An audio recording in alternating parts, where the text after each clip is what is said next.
Hey Stitches, it's me, Fairy Godfather, also known as Matthew. Welcome to my YouTube channel. This video series is about the Westknits MKAL 2024, which is called Go Go Dynamo. If this is your first time here, welcome. If you're returning, it's great to see you again.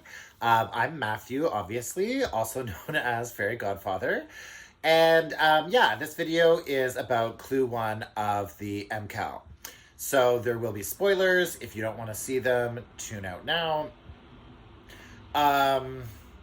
Yeah, I'm just going to chat a little bit about the MKAL in general and the clue, and then I'll go into my sort of like vlog style as I was doing the clue as the week went on. Yeah, so this is my third MKAL. I'm going to show you the ones from previous years. So this was the first one I ever did. This is the twists and turns. My God, it's huge. I forgot how big it really is. Whoops, showing you the wrong side. Yeah, so this was my first ever MKAL experience. I had a great time. I was not able to keep up with the pace. Not even close, I don't think. This stripy section was the first section.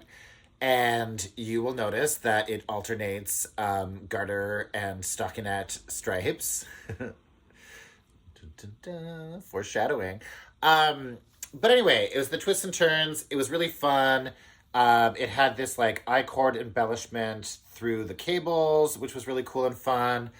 There was a point where you did this long strip and nobody knew what was going to happen with it. That was kind of fun and interesting. So yeah, this is my first one, and it was a great time. This is also a Stephen West shawl, woven chevrons. It just wasn't an MKAL. And then last year's MKAL, which I did do videos about, which you can go back and look at if you want to see that playlist. But last year's was the Geo Gradient. That is the wrong side. This is the right side. And it is also huge. And I did a lot of modifications on it. I did a lot of playing around with the colors. I did an entrelac center square, which was a modification. So anyway, it's really amazing though. And yeah, a real showstopper. So I am a big fan of the MKAL. If you are still wondering about whether or not you should do it, I do highly recommend it. It is just really fun for having like tens of thousands of people around the world all knitting on the same thing at once, all talking to each other about it and posting about it and finding each other online. The designs are intricate and interesting and often teach new techniques. And yeah, I don't know. It's just something really fun. It's not too late to jump in if you're thinking about that. It is quite, I would say, I am just giving my personal opinion. It is quite a grueling pace. It is a lot of knitting to do in a week. But, you know, lots of people are able to, and lots of people keep up with it. Lots of people don't and go at their own pace and finish way later. I am happy to report for week 1 of 2024, I have finished the clue. And I'm going to show it to you now. So I will show it to you briefly, and then we will go into the vlog. I am going to say now as well that there is a content warning for the end of the vlog, having to do with some trauma that I experienced over the weekend.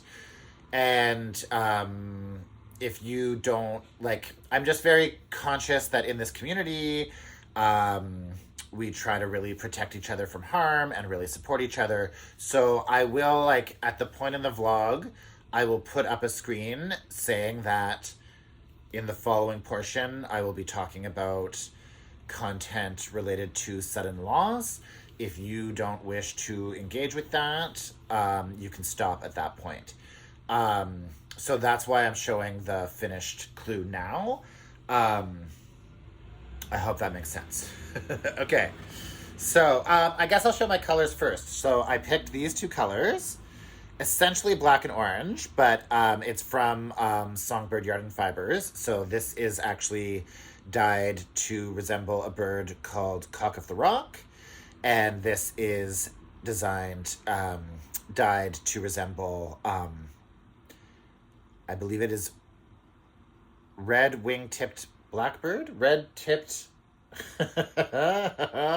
Hold on. Red-winged blackbird. There's no tips involved, just red-winged blackbird. So those are the two colors.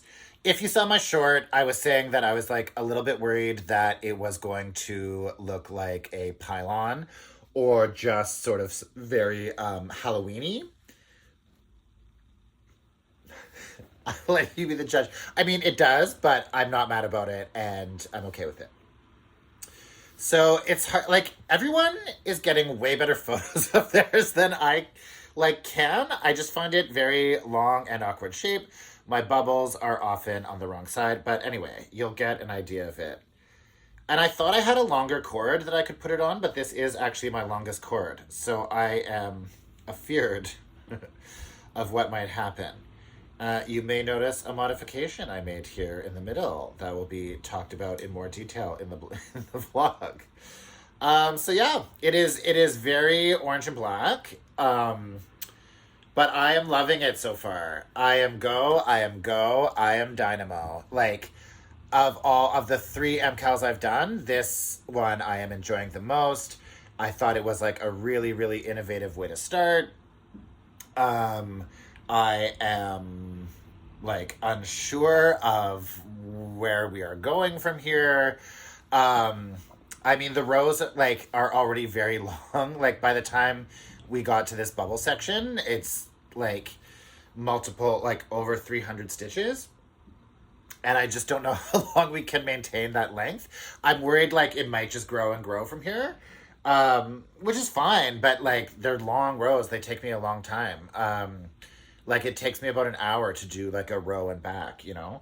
So anyway, like I say, I don't really know where we're going from here, but, I'm having so much fun. I'm having so much fun this year and I'm really loving it. And, I think I'm going to participate in the Ravelry forums this year. I haven't, done that in previous years. And, yeah, I'm feeling a little like I might want to jump in there. And I think that's all I have to say from now. I will now start the clips of how I went through the process and got myself to this point. Okay, I might see you again at the end, I guess, to say bye. But here we go. Roll footage, other Matthew. Hey, so I am just about to cast on for the Go Go Dynamo 2024 Westknits MKAL.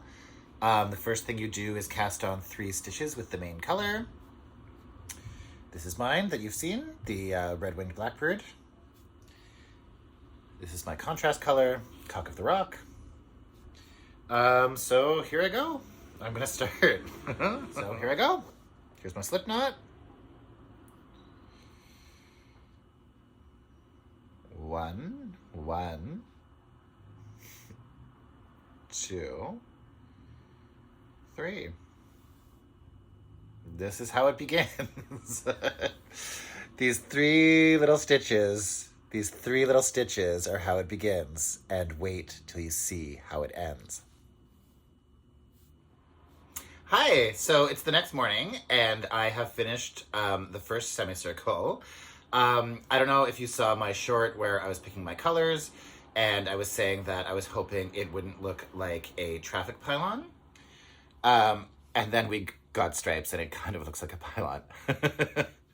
I'm not mad about it, though. Like, I'm so glad I chose, like, this, the flecks and the black make a big difference for me. Like, those little pops of red and yellow.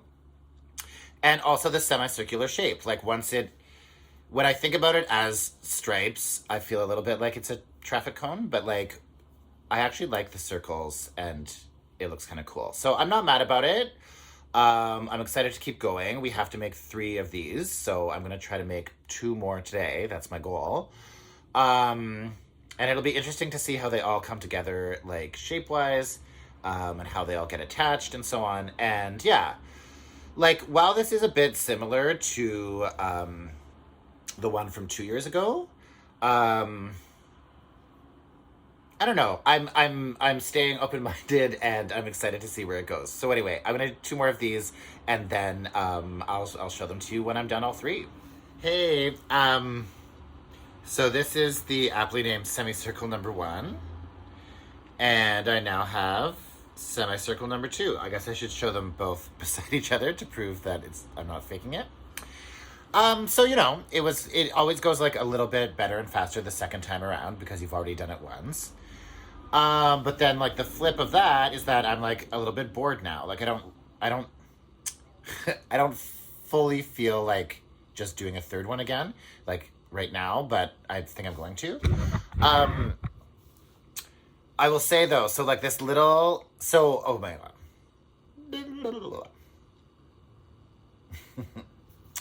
So in other years, I have accidentally seen spoilers on Instagram, or I have watched the video on YouTube that Stephen West puts out and scanned around in it. So I've sort of seen at least a clue at a time.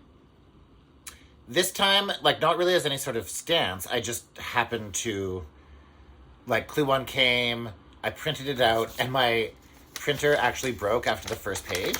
So I've only read, actually, I sort of scanned a little bit ahead, but I've really only read the first page. So I don't fully know, like, what's...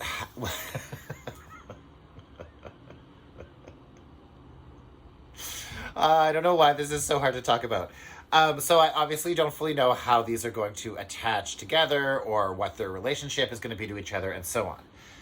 I feel like in my brain, what I would have wanted to like cast off the edges of the circles and then like put all 3 of them in a row together and picked up stitches along the cast on edge. And then you would have this like very frilled, scalloped, I guess, outside.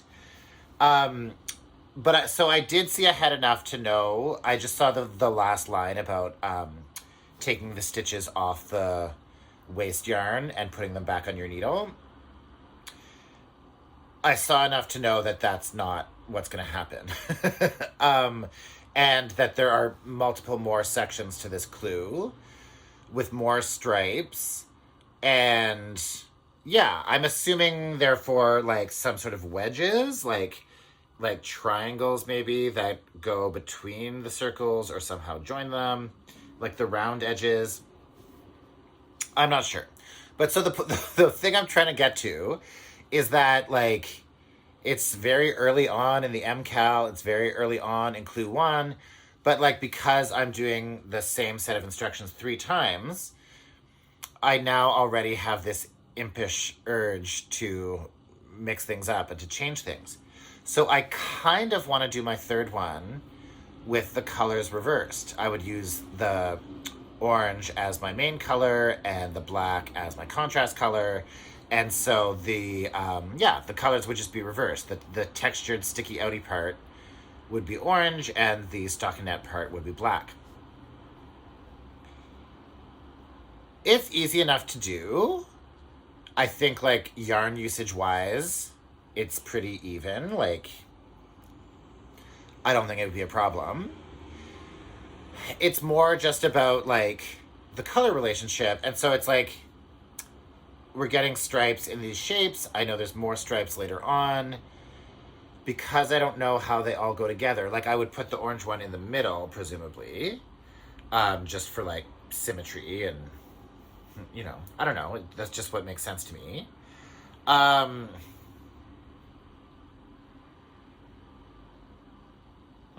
That could be interesting too.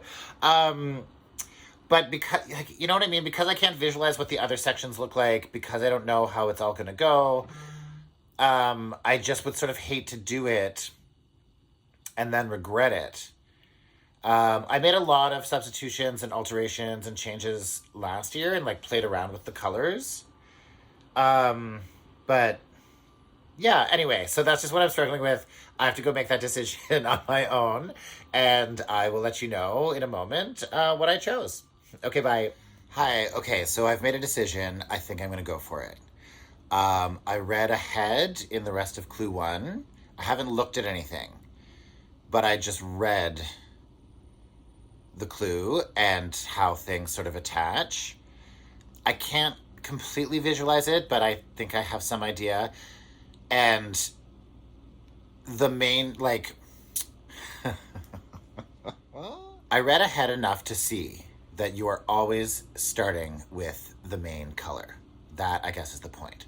So,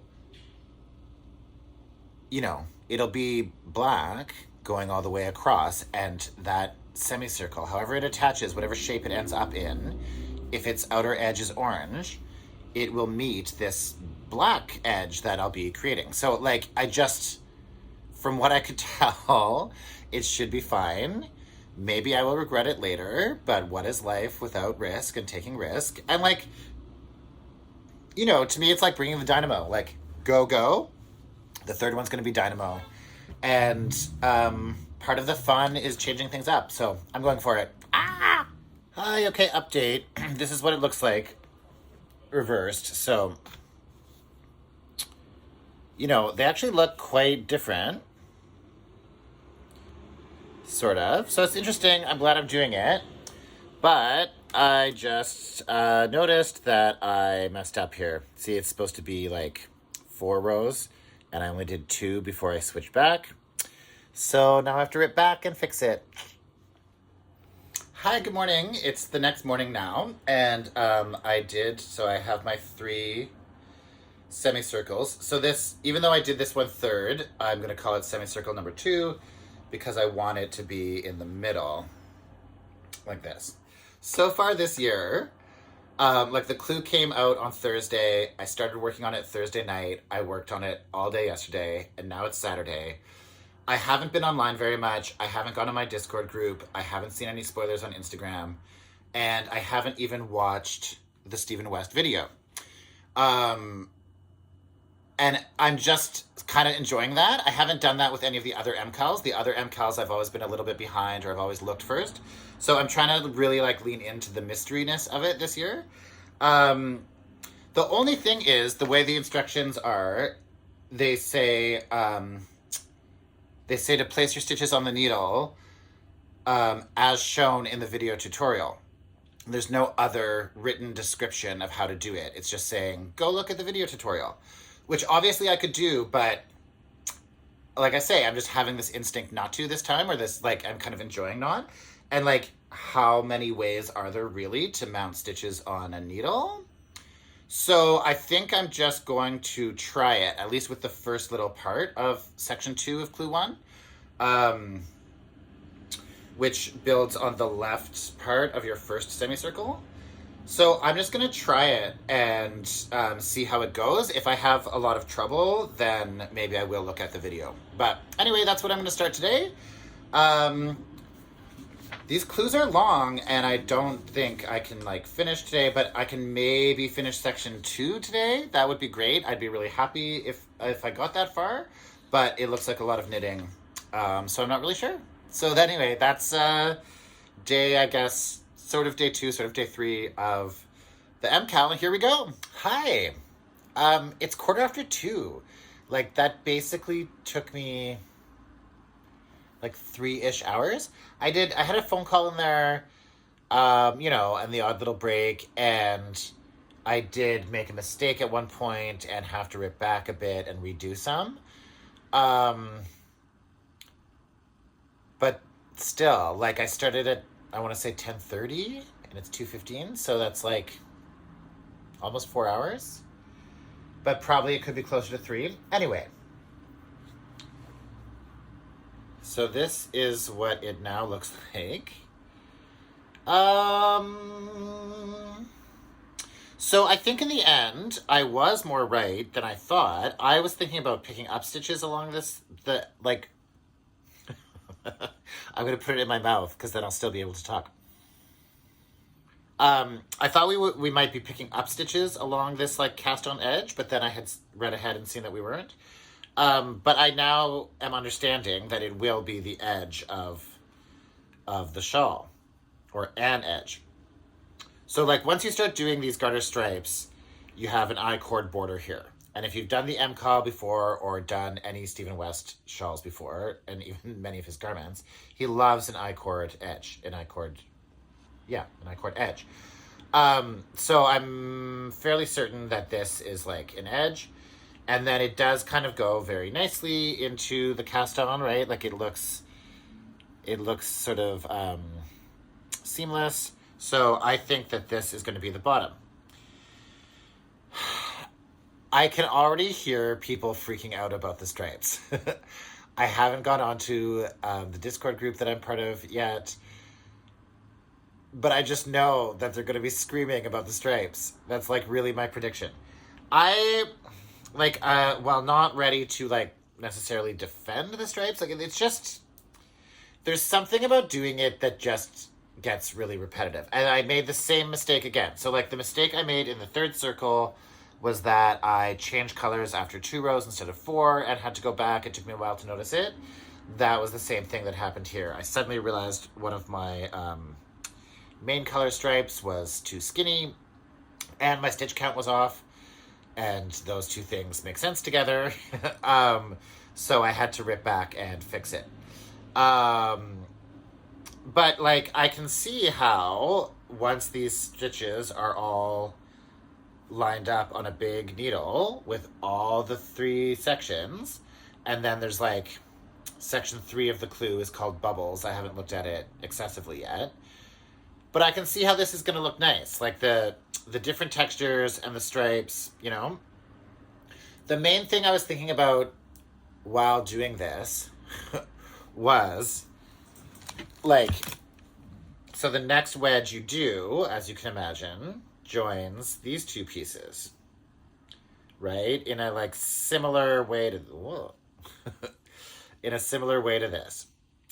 So I was trying to figure out as to whether I would switch up any colors like I did for this semicircle.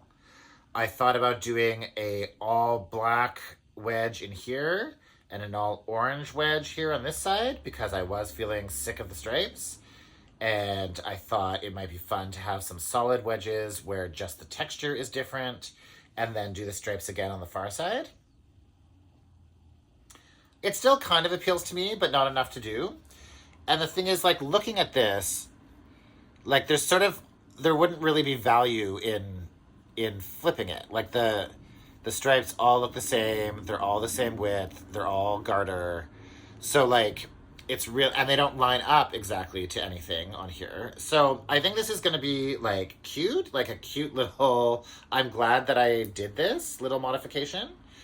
But I think it will be better at this point, or like more, I don't know, the risk makes more, like the risk felt justified on this and I'm happy with the result.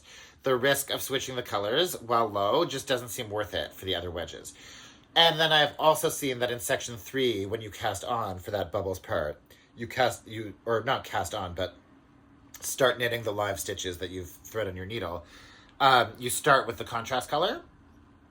So that as well makes me want to have main color all along here, as is obviously the intention and instructions of the design. So yeah, I think I'm going to do it, you know, the as written. But yeah, it took way longer than I thought. Like, I wanted to finish garter stitch stripes 2 and 3 today. And now I will be happy if I just finish 2.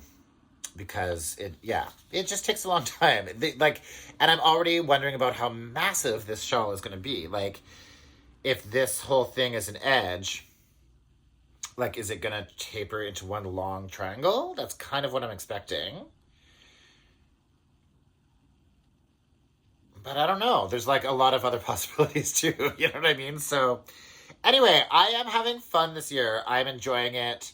As much as I can hear my friends screaming about the stripes, I'm not quite there yet. And, yeah, I like this. This join was a crucial moment because I just wasn't sure. But this is keeping me going. I like this. And I think it's going to look cool when it's all together. So I am going to continue going boldly forward. Oh, and the other thing is just that I switched to straight needles. Like, sorry, I'm just laughing about like, I'm like, oh, like straight just works better for me, but like only in the context of needles. This has happened with other MKALs and other shawls. If you remember 2 years ago, that one, what was it called? Twists and Turns. And there was a part of like a long strip with cables. It was about 40 stitches wide, and you knit this very, very, very long strip. I could not do it on like regular, like circular, like whatever these are called. Yeah, needle tips. Everything just got too tight. It's something, I guess, because the cable allows the stitches to get tighter, and especially when there are literal cable crossings, and I don't know, like the shaping that you do with this and stuff, it just, for me, it gets so tight. And I was starting to get a really, really tight I-cord on the edge, which can affect at the end when you go to block it. If your I-cord is too tight, it prevents the rest of it from stretching. You know what I mean? Like it creates an outline that doesn't move. So when the fabric inside grows, it gets a bit like puckery and weird. And it's just not as stretchy. Obviously, like the tightness of my knitting is like on me on a level, and I could work to improve my technique and be looser, which I do try to do. And I am every time I get to an end of a row and I'm doing those like slip 3 with the yarn in front, and then you turn it and you knit the 3. I'm like really trying to be loose and like pull through as much as I can. I was trying to make my knit front and backs as big as I can because I really, really, really tend to be very, very tight. So anyway, straight needles for me, anyway, really, really help with that. Because all the stitches when they're on here have to stay this width. They can't pull any tighter. So like, you know, it probably uses a bit more yarn, but that's good. And that's what I need because it's loose. You know what I mean? I wanted to mention, if you are having, finding your I-cord edge is tight, there is a great little video that Hipster Wizard did about a method to avoid that. I will try to, I'm just trying to think, I don't know if I can link it here or if I have to link it at the end. Anyway, if I can link it here, I will, whichever side. If not, I will put it in the show notes. I haven't started employing that method yet because the straight needles like fixed it for me so far. But it was definitely going through my mind. Anyway, I doubt I will have much to say for the rest of this section, but we'll see. Bye. Hi, so it is Sunday now, and it's kind of a gloomy, rainy Sunday, which has been perfect for sitting around in my pajamas for a third day. And not that I've been wearing these pajamas for 3 days, but just like, I've just had 3 days of just working on MKAL basically all day long. And it's been great because I know that's not likely to happen with further clues. It just happened to work out that I didn't have many plans this weekend, and I happened to get Friday off unexpectedly. So anyway, here it is. I'm at the end of section 2. So all the pieces are attached, and well, I guess technically I'm at the beginning of section 3 bubbles because that's when you put all this on your needles. So it's really long. I feel like I already need a longer cord. But yeah, I'm really here for it. I love the way it looks. I think it's really interesting. I think that was like a fun thing. I'm really happy with this little color switch I did here, and that it's right in the middle of the shawl. You see these stitches. If I'd done it the proper way, they would also be main color stitches, but I switched in this semicircle. I just switched the colors, but I really like that, and I like knowing that these are like right in the middle, you know what I mean? Yeah, and so the next section is bubbles. I think I have to check, but I think I have done like Stephen West bubbles before on the Winterlight shawl, which was the very first shawl that I ever did of his.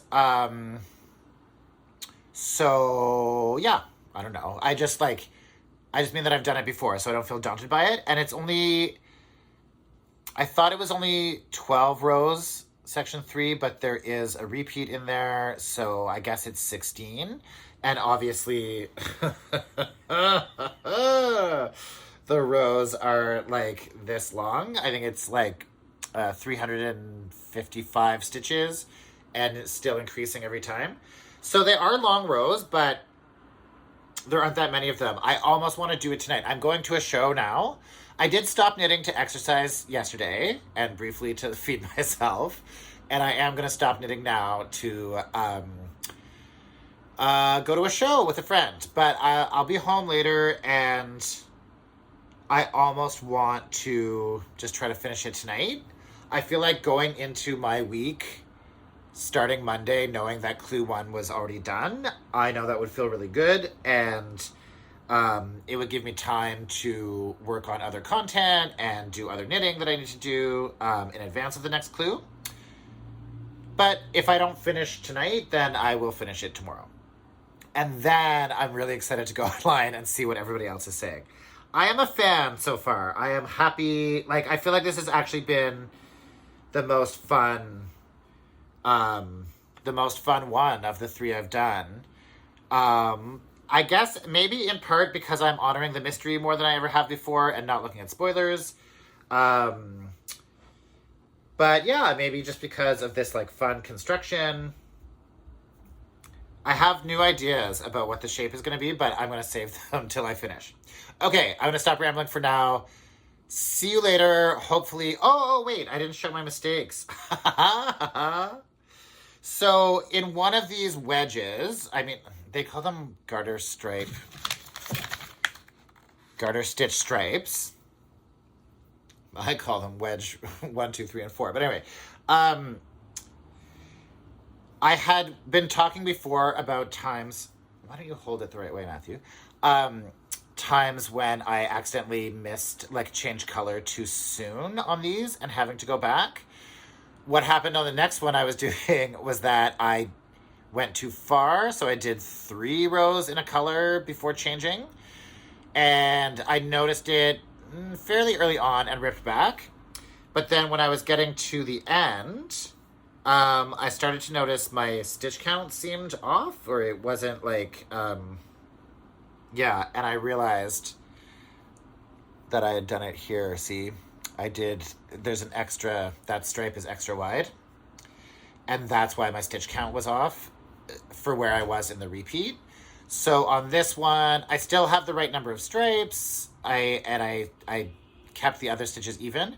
I just, like my last main color row, I just did an extra row without doing the increases. So I still, like, I had this, I think it's 61, yeah. And I just did an extra row like that just to make the stripe the right thickness. And I don't think that's going to be a big deal. Yeah, it's so funny. I'm like already imagining, like doing this in different colors and with different modifications. I do think it would be cool if the wedges were solid. I think it would be cool if the stripes weren't so even. Like if the stripes actually got thicker in them as well. Like there's just a lot of stuff you can play with. But I'm really excited for where this is going to go. And yeah. Anyway, that's all I'm going to say for now.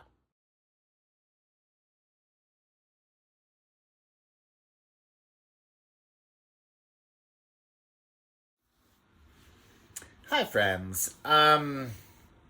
So here's the difficult part, and I'm just gonna say it. So I, as you just saw, was going out to a show on Sunday night, and I did, and it was a great show. And afterwards, my friends who I went with said, let's go for a little, a drink and a bite. And when we were there, I got texts from another friend of mine, Fatima, and she said, I need to call you right now. It's urgent. And she already, like, I could feel that my phone was buzzing. She'd already called me once and I'd missed it. Hold on, there's going to be a siren.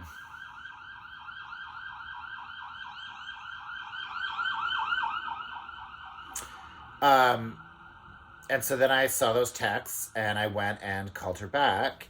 And she unfortunately informed me that our mutual friend, Shaka, had passed away. Um, he passed away the previous morning, but we didn't know. Like, it took a day for them to identify him, basically. And the thing is, he lives right across the street from me. That's why I keep gesturing like this with my hand. He lives right in the building, right, just kitty corner from me. I have sat his dogs for him multiple times, and he's someone that I just like always see in the neighborhood and always see walking around. He worked at the library that's just a 5 minute walk that way. So it was a real, like, I've known him for over 20 years, but I've only been living here for about 4. So, yeah, just always like seeing him around. I ran into him not too long ago, like within the past week or two. Um, anyway, so not a lot is known. Like, he just got a new dog, um, and he went out in the morning to just let the dog, relieve itself. He was just in his pajamas and his keys, and something happened such that he collapsed. The dog ran off. A bystander called 911, and but he expired en route to the hospital. Like, when the paramedics got there, he still had a pulse, but by the time, either like en route to the hospital or shortly after arrival, he expired, and I don't know anything more about why. So obviously, this is a very shocking thing. I've been in a lot of shock the past few days. It happened like across the street from me. Like, I can likely see the spot where he collapsed. I was here. Like, I was in here knitting on the MKAL that day. Like, um, I probably heard the siren that was his siren, that was going to rescue him. Um, so anyway, I don't know even really what to say. I'm going to put up a picture of him. This is Shaka, my dear friend who's gone. I am now adjusting to living in a world without Shaka, which I am doing unwillingly. He was such a bright light. He was such a friendly, funny person. He was so supportive of my knitting once I started. I was going to make a hot mesh polo for him next summer. Um, he just, like, the people at the library are devastated. They had to close the branch for the whole day on Monday because his coworkers couldn't work, and his regulars, as they were finding out, were just so upset. He touched so many lives in this community, in his building, and just this neighborhood. Um, so I don't know. I couldn't figure out a way to not talk about it on here. Like, and so I guess when I came home, Sunday night, I don't know how this is gonna sound to some people, but I did knit. Knitting is soothing for me, and it's soothing for my mind, and my mind was just racing. I couldn't sleep. I barely slept that night, and so I knit. I started the bubble section, and I did half of it, as I was just thinking about him. He loves Star Trek, which I also love, and he loves Seven of Nine. So I put on Voyager and just found some Seven of Nine episodes, and I just watched those and thought about my friend, as I worked on it, and and then the next morning I got up and I finished, and it, like, I didn't know how to come on here and talk about it, but like I say, I don't know, to not mention it felt like dishonoring his memory a little bit, and dishonoring like the tragedy of what's happened to him. And it also felt like a little bit dishonest in terms of my process. Like, this, I'm now gonna associate this MCAL with him. And the thing is, Shaka loved Halloween too. So I think what I'm gonna do is, each week as I do these MCAL videos, I'll just like tell you a bit about him, or like throw up some photos of his amazing Halloween costumes in years past and stuff like that. So yeah, it's given a sort of new emotional resonance to how like Halloweeny my shawl is. Um, and yeah, I'm just dedicating this one to Shaka. So I needed to just like because it left off saying, "Oh, I'm going to go to this show, and then when I come home, I'm going to finish." And then meanwhile, I got this devastating news in between. I just had to talk about it with you guys, and yeah, that's all I'm going to say for now. Um, and thank you for those of you that stayed to hear this. I really appreciate it. Um, yeah, I'm hoping to post a lot more on the channel this month. But I will definitely be back next week with my Clue 2 video. Clue 2 drops. I'm still confused whether it's like because Stephen West and Westknits are in Amsterdam and it's European time, like that's they're like 6 hours ahead of me. So I don't know if it drops like during tonight and when I wake up Thursday morning it will be there, or if it's like a little bit later on Thursday. Anyway, I'll figure it out. But yeah, I'm going to try to get my video up each Wednesday for the previous week's Clue, if that makes sense. So this Clue 1 video is coming out the Wednesday before Clue 2. A week from today, I will hopefully be back with whatever progress I've made on Clue 2. Even if I don't finish it, I will still put the video up. Let me know how it's going for you. I have been avoiding online. I'm going to delve in there today and see what other people are saying. But yeah, if you're doing the MKAL, let me know how it's going for you, what you think of this year's design. If you're not doing it, let me know why. And just thank you so much for joining me, and I will see you all next time. Happy knitting. Bye.